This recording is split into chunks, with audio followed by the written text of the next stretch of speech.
জুলাই গণঅভ্যুত্থানে মানবতা বিরোধী অপরাধের মামলায় আন্তর্জাতিক অপরাধ ট্রাইব্যুনালে শেখ হাসিনা, আসাদুজ্জামান খান কামাল এবং চৌধুরী আব্দুল্লাল মামুনের বিরুদ্ধে অভিযোগ গঠনের শুনানি মুলতবি করা হয়েছে। আগামী 7 জুলাই পরবর্তী শুনানি অনুষ্ঠিত হবে। চেয়ারম্যান বিচারপতি মোহাম্মদ গোলাম মর্তুজা মজুমদারের নেতৃত্বে 3 সদস্যের ট্রাইব্যুনাল 1-এ সকালে শুনানি শুরু হয়।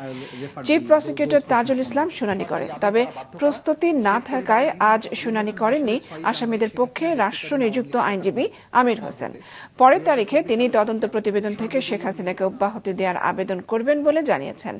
এই মামলায় আটক একমাত্র আসামি সাবেক আইজিপি চৌধুরী আব্দুল্লাল মামুনকে ট্রাইব্যুনালে হাজির করা হয়।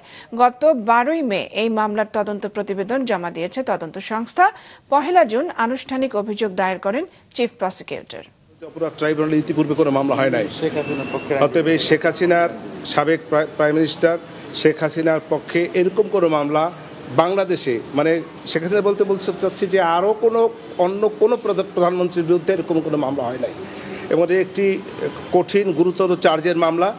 এই কঠিন গুরুতর চার্জের মামলা এই কারণে আমি সময় চেয়েছি, আমি পরিপূর্ণ প্রস্তুতি নিতে না পারার কারণে।